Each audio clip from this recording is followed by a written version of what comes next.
British Prime Minister Winston Churchill and a group of military officials hatch a daring plan to neutralize Hitler's fleet of German U-boats during World War II. Made up of a motley crew of rogues and mavericks, the top-secret combat unit uses unconventional techniques to battle the Nazis and change the course of the war. Henry Cavill leads a ragtag group on an unlikely mission in this shaggy, exaggerated account of Operation Postmaster.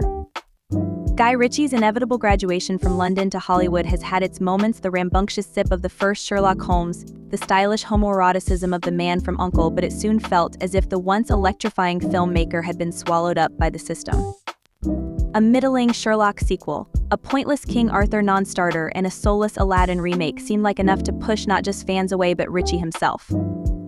He's since found a happier medium, making films for a broad commercial audience with easily marketable stars, yet on what seemed like his own terms, wrestling some control back from the money men.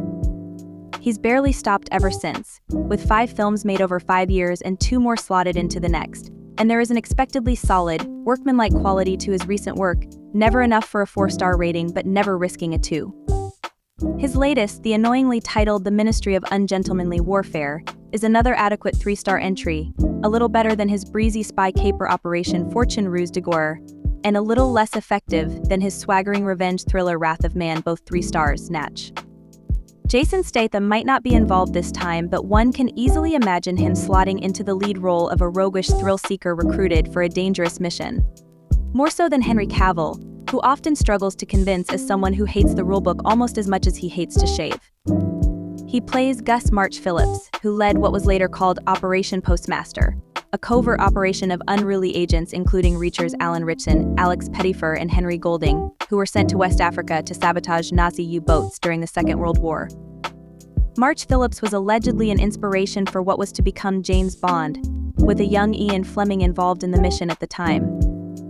Like Operation Fortune, it acts as an R-rated riposte to the more polite antics of 007 as well as Ethan Hunt, but is mostly reminiscent of Quentin Tarantino's fictionalized Inglourious Basterds, another raucous Second World War tale.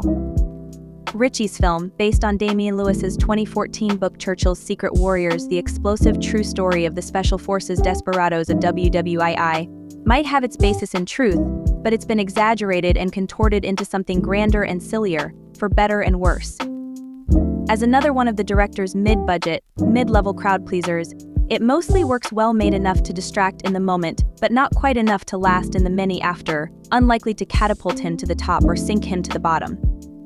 Like most of his more watchable films, it's propelled by an abundance of energy, infectious enough to temporarily lead you away from major quibbles, but like his last team on a mission caper Operation Fortune, the zingers don't quite zing enough.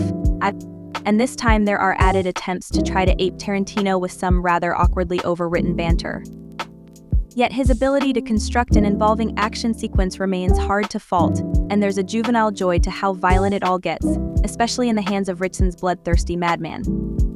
There's also a more surprising joy in how queer some of it feels, Ritchie again inserting both under and overtones that prove interesting in territory as macho as this. The entire cast is modeled and styled like a fashion spread, with shirtless muscular soldiers running around in the background, and there are scenes of Ritchson making overtures towards the other men, at one point directly towards Golding's character.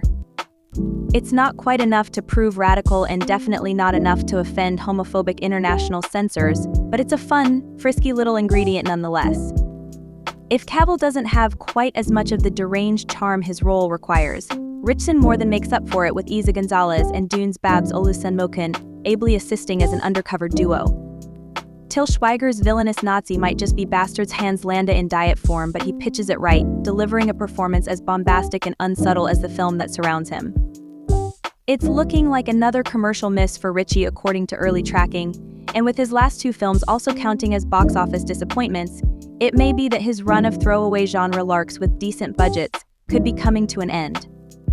It would be a shame if that were the case though, because even Ritchie on autopilot has him flying higher than many of his peers.